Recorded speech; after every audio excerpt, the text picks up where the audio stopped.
Yo, Aaron! Is something wrong? Asked Dr. Walter Dickerson. He had become silent for several seconds as he watched the woman clad in only a bra and scrub pants. He had been so taken with her appearance, her incredible body, flat abs, lifted breasts, bronze skin, and sleek hair, that he'd missed her initial response to the news broadcast. Is that Dr. Vadaraj? He asked. He's been kidnapped. The strangled words hung in the air like a dangling noose waiting for its next victim. Murari's missing, taken from a luxury hotel weeks ago. She repeated the words in a now flat, emotionless tone. Aaron ignored the calm concern of the man in the room. Dr. Walter Dickerson was no longer apparent to her. It was as though he wasn't even there. He was invisible, non-existent.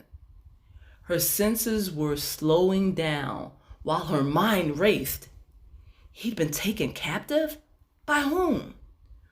Why hadn't she been told? How could this have happened and been kept a secret for so long? Did the hospital know? Aaron's continuous flow of questions attacked both her mind and body. It was as though a disease, malignant pathogen, had invaded her system and was wreaking havoc at will. Its cancerous cells growing, mutating, until all that remained was a dangerous, unwanted mass. Where was he? The torturous question rang out, and it rang through her head as loudly as a 5-alarm fire. Its volume and intensity seemed to course up and down the neuronal pathway leading to and from her brain. It appeared to strum her very spinal cord. Was he alive? Breathing? What if she never saw him again? The thought was unbearable, inconceivable. She tried to process the pain. He had to be alive. He couldn't leave her on this earth all alone. He couldn't abandon her twice in one lifetime. He couldn't be that cruel. The tears had to come. They had nowhere else to go. She had no other way of fighting the pain she felt. The wet, salty trickles of tears left the corners of her eyes in droplets. Clear, translucent streams of anguish ran the course of her face. How could she still have feelings for the man? He wasn't even hers, not anymore.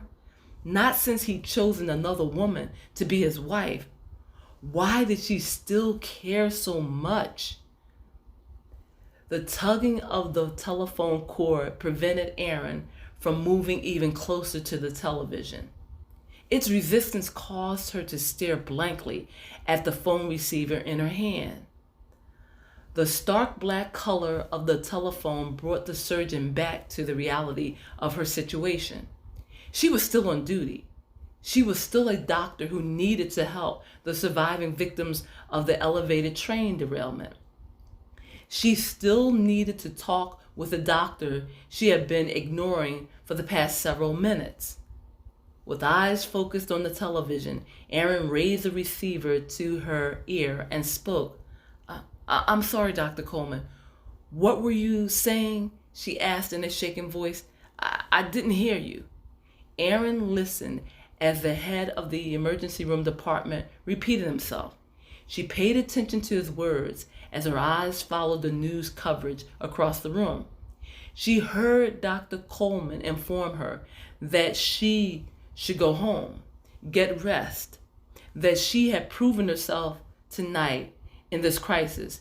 He further stated that it had been an honor to work with such a trained, skillful clinician as herself. She listened, but absorbed little of the compliment. The praise was lost to her as she mumbled a response and hung up the receiver. She walked slowly towards the television and tried to piece together what had happened to Murari Varadaraj.